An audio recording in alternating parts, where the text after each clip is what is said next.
Thank you. It's an 8. I'm Jacqui, or Dr. J. The J is for genius.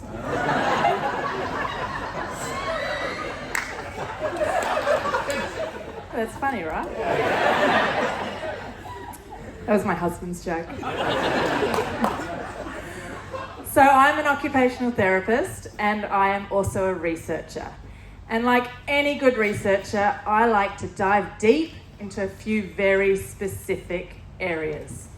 I'm looking for high quality and I do systematic searches, like mullets. This right here is a top tier mullet. Wouldn't you say? Yeah.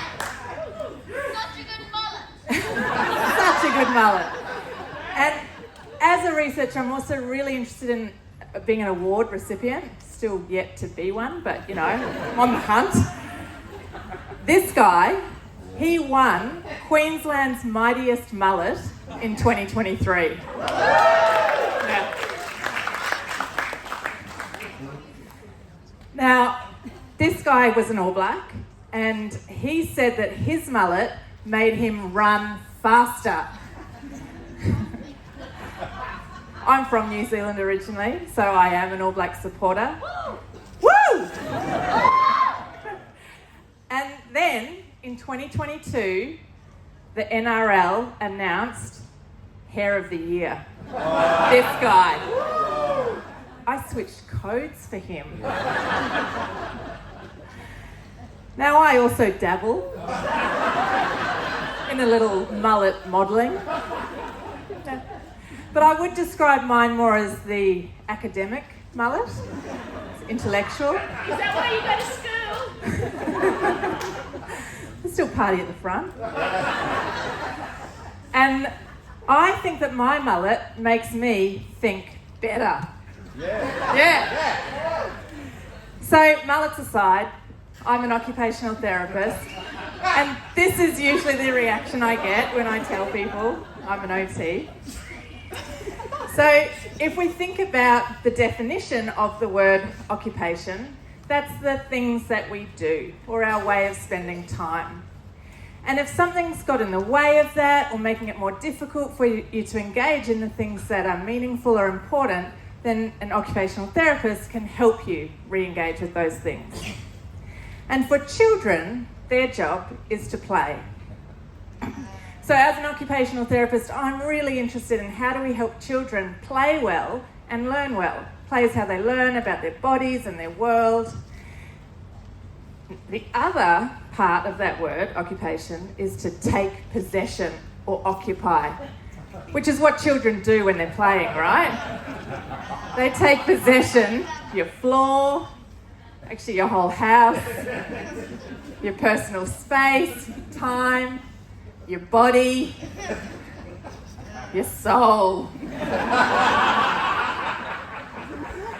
These are my kids. They have taken possession. Now, if you think that photo's scary, I'm going to tell you what I do, what my research is in. You ready?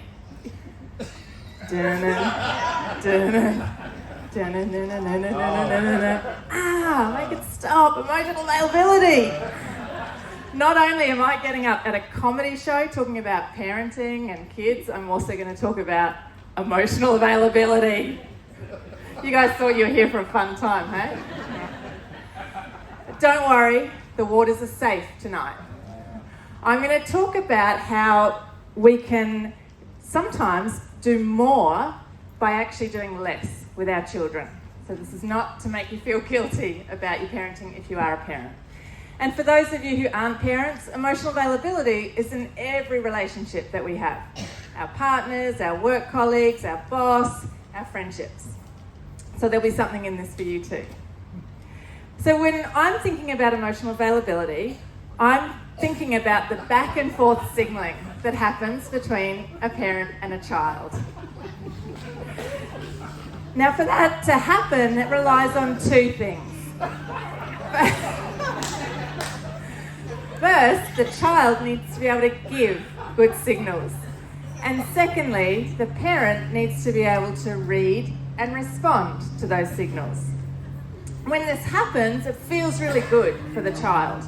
And so the child's more likely to signal again, which is how they do their best learning, and that's their brain's wiring in those moments. And what we know is that emotional availability is also linked to children doing better at school.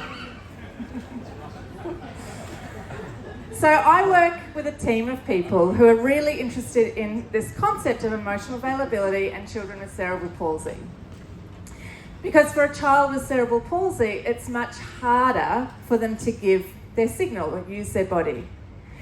And for their parent, we know that they're much more likely to be stressed or have more demands on their parenting. So we wanted to understand if we provided support to parents, did this have an effect on the parent-child emotional availability? So we provided support called acceptance commitment therapy. The acceptance part is about accepting our thoughts and feelings, and then committing to a life that's meaningful and has value. And when we did this, what we found was it had a really helpful effect on two aspects of emotional availability. Parent intrusiveness came down and child involvement went up. The child involvement piece is the child giving their good signals. And if we think about the parent intrusiveness for this population, often these parents are asked to do a lot more for their children. They're going to therapy, they've got to work out how to do that therapy at home, and sometimes that leads to little ones kind of shutting down. So this program helped with those two areas. And we now also do this parent support with other groups in the community. So whenever a child is initiating a signal, their brain is way more lit up for learning. And that's why we got really excited that our support had led to this for these children. So I talk a lot about emotional availability, and a few years ago I was asked to give a talk at an international conference. This was during COVID times. I was a bit new to Zoom. My kids were at home watching TV. I'm all ready. My son starts yelling, "Mum, Stella's naked on the couch!" So I ignored him. I'm emotionally unavailable. "Mum, her vagina's on the couch!" Literally, her vagina on the couch, Mum. At that point, I muted Zoom.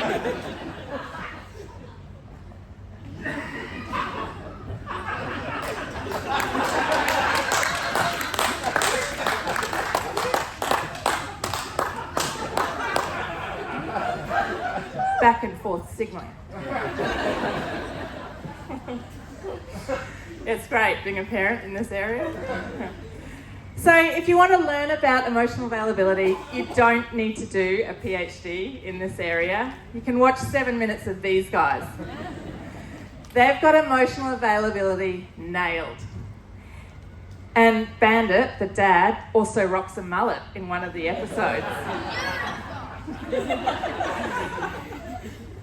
So when I watch Bluey, I often feel a lot of pressure to be emotionally available all the time. That's not possible, and it's actually not necessary either. And some of the research says that about 30 to 50% of the time, if we can be emotionally available, that leads to really good outcomes for our kids. You don't want to be like this, though, in the other 50% of the time. It doesn't have such good outcomes for the kids. All right, so the takeaway messages. Firstly, mullets are awesome. Yeah.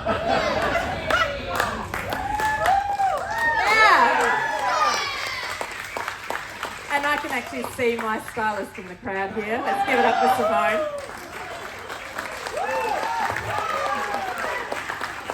Secondly, whenever we can wait a little longer for a child's signal, it's really helpful for child development. So really, we just need to do less and our children can do more. Yeah. That's awesome, right? Yeah. Woo. Now, my time's up. I gotta go. I got a couch to clean and someone to be emotionally available with.